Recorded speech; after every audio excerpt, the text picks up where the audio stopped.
Hari ini 15 April 2025. Balik dengan saya untuk pembahasan XAU USD. Kalian bisa perhatikan di sini sama Senin, Jumatnya terakhir 3245. Kalian bisa perhatikan 3245 nih the demitnya nih teman-teman. Maksudnya apa? Maksudnya adalah dia mampu mempertahankan agar gold tidak tinggi lebih dari 3245 dua kali. Ini 2 hari, Jumat dan Senin. Lalu kalau misalnya saya ambil tag below-nya. Kenapa diambil below-nya? Biar previous daily high dan previous daily low-nya bisa confirm ya. Ini adalah 3193 ya teman-teman, sorry keturunan 3193 ya kan. Maka teman-teman bisa perhatikan previous daily high ada di 3245 which is all time high, dan previous daily low-nya di 3193 which is actually the level itself itu adalah salah satu level yang menarik juga ya. Kenapa? Ya karena dia makan beberapa zona yang ditinggalkan gap. Ini kan bullish, ketika ini bullish ngambil di atas kan next bullish yang kan tentu ninggalin gap. Dan ini adalah 3 white soldiers ya. Jadi potensial dia melambat tentu terjadi. Ini apakah akan bentuk base? Apakah akan bullish kembali? Ya menurut saya tetap bullish teman-teman. Nggak ada yang bisa ngalahin kecuali turunnya sesignifikan ini nih. Kayak gini. Lah kalau misalnya sudah 3 candlestick tinggi dalam satu harian terus dibalasnya cuma 1 candlestick merah kecil gini, bullishnya masih besar. Contoh kita ngambil mana yang pertama kali dia bullish lagi ya. Contoh di sini. Di sini nih. Break base pertama bullish, drop sekali. Apakah membalas penguatan sejauh ini? Nggak pernah ngebalas. Bullish. Nah, di sini mulai melambat kan.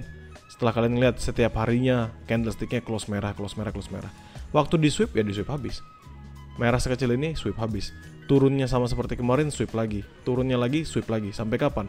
Turunnya panjang. Makanya saya bilang kalau kemarin dia turunnya signifikan teman-teman. Turunnya anggap makan setengahnya ini, bukan setengahnya lah. Makan dan close below ya. Jadi makan di bawah dengan setengahnya ke bawah itu. Jadi misalnya dia close-nya di 3192, 3190 misalnya, maka tentu habislah untuk candlestick buyer di sebelah kiri. Tapi kan ini enggak.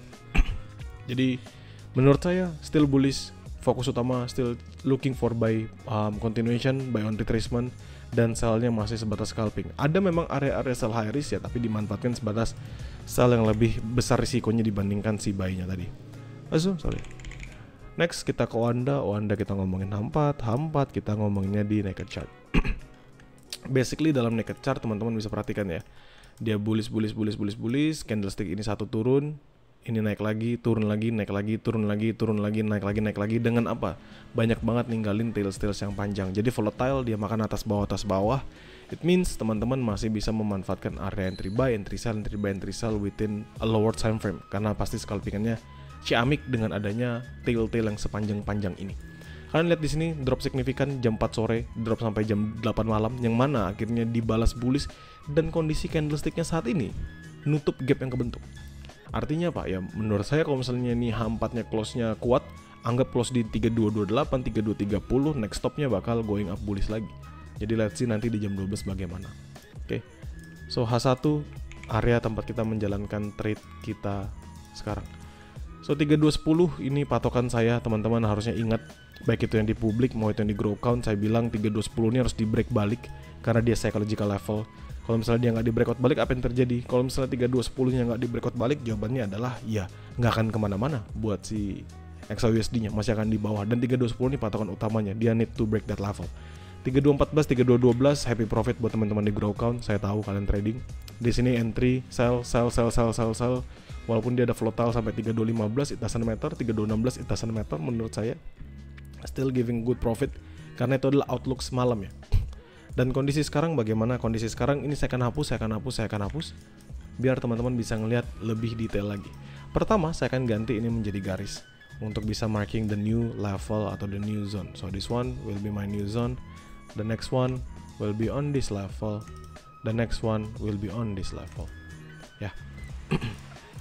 Sekarang teman-teman bisa perhatikan ini adalah zona-zona yang terbentuk. Di sini bullish, ketahan lumayan lama. Kalian bayangkan dia bisa still strong above within this one. Tidak berhasil break below that level. Kalian bisa perhatikan ya. Drop, up ketahan. Di sini mulai melambat lalu bullish tiba-tiba. Artinya apa? There's actually an order block here.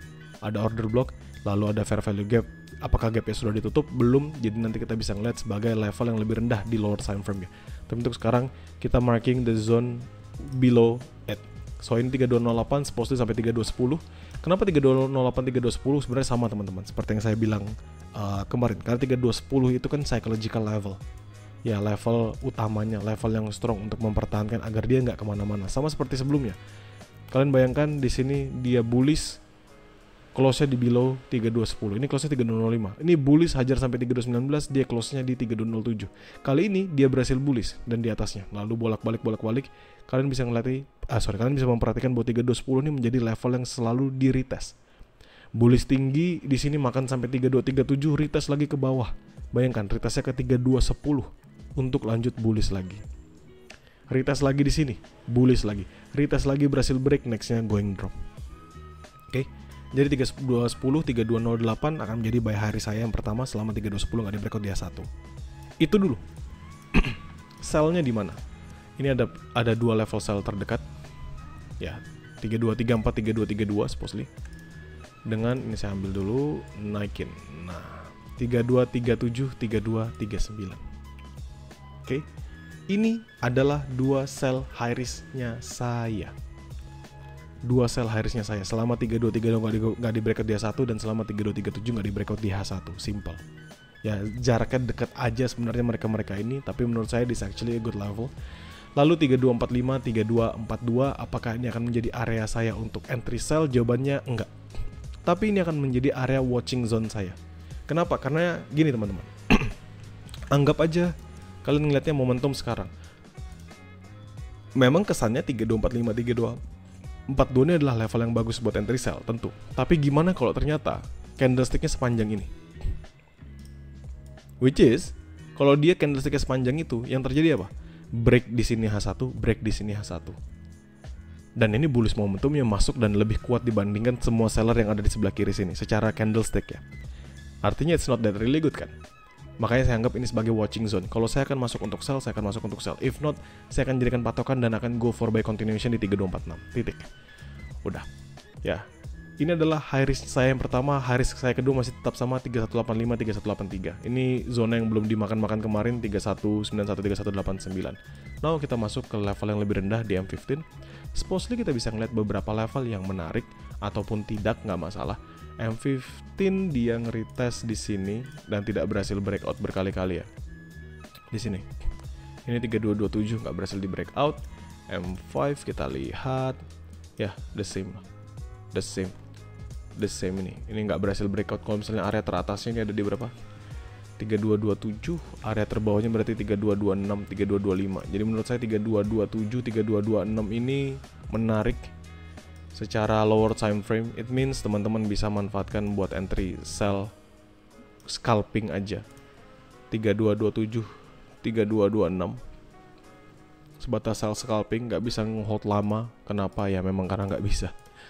Karena bayarnya jauh lebih better, bayarnya jauh lebih kuat. Dan menurut saya supposedly bisa nunggu area yang lebih better di bawahnya. Anggapan juga bahwa ini adalah highest level. Ya anggap aja ini sebagai the highest level. So kalau misalnya saya tarik untuk zone Fibonacci-nya 618 akan ada di 3217, tapi 79-nya ada di 3214. Jadi menurut saya 3214 aja sih yang saya patok. Kenapa saya patok 3214? Karena 3214 ini kan sebenarnya beti-beti ya dengan zona yang kemarin saya gunakan sebagai area sell. So 3214, 3213 atau 3212 it's actually possible. 3213 atau 3212 di bawah sini it's actually good untuk area buy scalping. Udah, titik. Ingat teman-teman, kalau misalnya saya ngomongin tentang buy scalping kan tentu persyaratannya akan berbeda. Tidak seperti ketika kita ngomonginnya high risk. Scalping tentu fokus utamanya adalah kalian manfaatkan di lower time frame zone only. Profitnya berapa besar sih yang harus kita cari? 5-10 pips sebenarnya sudah cukup teman-teman dalam scalping. Yang penting cepat. Yang penting kalian bisa closingan mungkin di bawah 5 menit, di bawah 10 menit ya gitu. Lalu dikasih misal tiba-tiba teman-teman nunggu 3214, 3212, dia drop 3214, 3212, terus dia bullish kembali hajar ke atas, maka itu hitungnya sebagai bonusan. Dan pastikan fokus dalam lower time frame zone-nya ya untuk bisa mengonfirmasi. Jadi kalian lihat dari M1, M5 dan M15. So saya akan ulangin sekali lagi teman-teman, zona high risk saya untuk buy adalah 3210, 3208 dan 3185, 3183. Area buy scalping saya akan ada di 3214, 3212, sell scalping 3226, 3227, zona 10 pips. Sama-sama semuanya harus dikonfirmasi di lower time frame zone only. Sell high risk saya 32, 32, 32, 34 selama 32, 32 tidak di breakout di H1, dan 32, 37, 32, 39 selama 32, 37 nggak di breakout di H1 titik.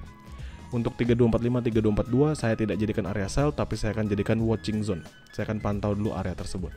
Apakah akan ada buy-buy yang lain? Tentu ada, tapi mungkin patokannya atau area setup tersebut akan saya share di Growcount only. Ya, thank you buat teman-teman sekalian. Jadikan mapping ini sebatas sebagai referensi. Sesuaikan lagi dengan trading plan yang kalian jalankan. Bagi teman-teman Growcount, nothing to be worry about, karena saya pasti akan selalu share hasil mappingan ini di dalam grup. Bagi teman-teman yang publik, nanti kalian bisa tonton kembali ulang videonya di YouTube saya.